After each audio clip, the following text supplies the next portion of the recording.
If you have a student who's in a level 2 method book right now and you're looking for something extra to add a little spice to their lessons, you're in the right place. In this video, we'll look at some of my favorite level 2 supplemental books and why you would add certain ones to your students' collection. I've been teaching piano and providing resources for other teachers for many years now, and I'm excited to share some of my favorite books that my students love. Stick around to the very end of this video for a tip on how to gauge if the level of a book is right for your student. My first two choices are from June Armstrong. They are SeaWorld and Paintbox. Paintbox would be on the easier side. It does say very first concert pieces for piano, but I would pay attention to that concert part. These are not your everyday run-of-the-mill pieces. They're very special and they do have some challenging elements, but that's what goes into a special concert or recital piece. SeaWorld is a little bit on the harder side. In fact, June gauges it quite a bit of a jump, but I think is still very doable for students in level 2 of Piano Safari. I'll play you one of the pieces from here so you can gauge what her music is like.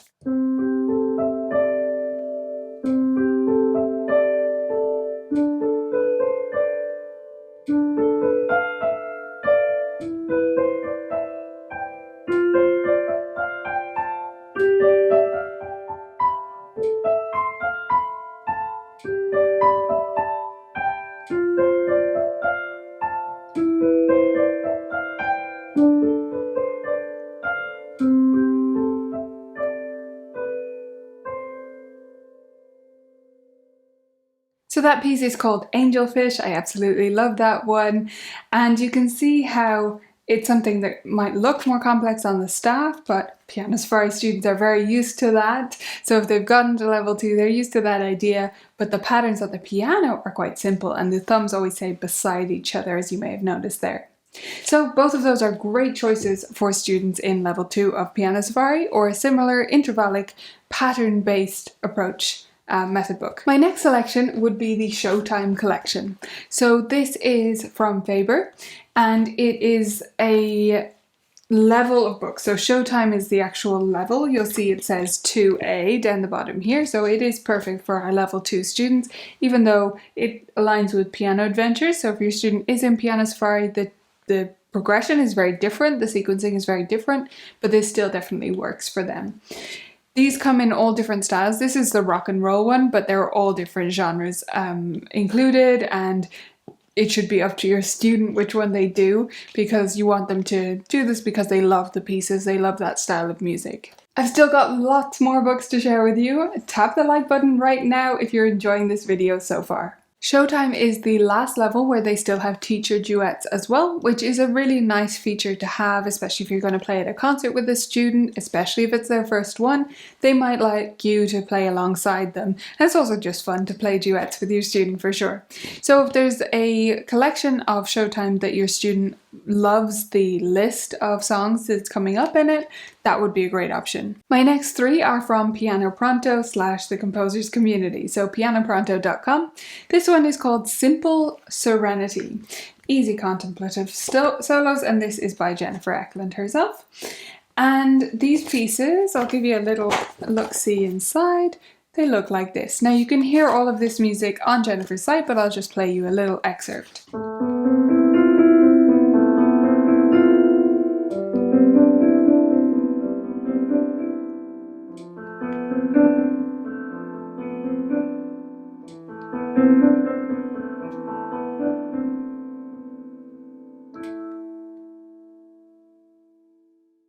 So as you can see, that piece is very doable.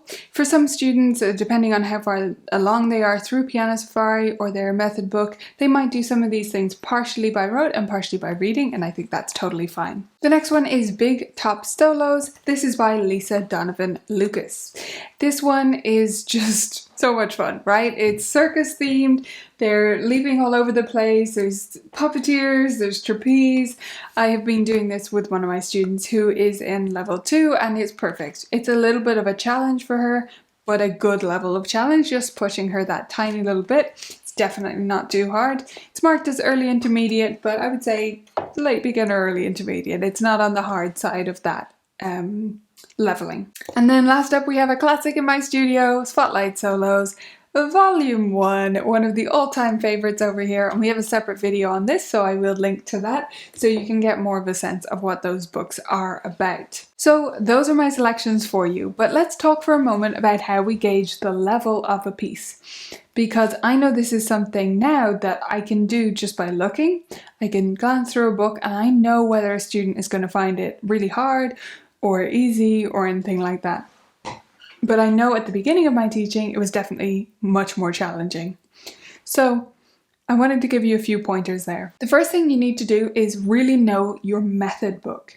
You need to understand what your student has been taught and hasn't been taught by the method and by you outside of the method. So things like finding certain notes on the staff, are they limited in their range or can they find notes anywhere? And the intervals that they're actually using in the music, and the techniques, like is there thumb crossovers, is there things like that going on? So you really need to understand a method book fully and understand what your student has read so far in order to gauge the reading material from elsewhere. You can't go on those labels. I mean, they do their best and it's not the publisher's fault, but a book that says early intermediate, it could be any number of things, and that's because different method books progress differently. So for a student to get to a certain level doesn't mean one thing. They might be very strong in one area where another student would be weak in that area, but this particular book needs the thing that that student is strong in. Do you see what I mean? So it's not as simple as having a level. It's just, it doesn't work like that. It's not like where there's a list of 300 vocabulary words and we're limited to just those in books at this level. It just doesn't work. So you need to understand your method book and be looking for movement around the place, intervals within the reading, and the techniques involved. So thumbs over, jumps, things like that. At this level, those are the main things you're looking to understand about where your student is up to in order to gauge the method book, the level of your student in that method book, so that you can judge a supplemental book. I really hope this video was useful to you. Please do let me know in the comments if you liked it and if you'd like to see more like it or if you have specific requests.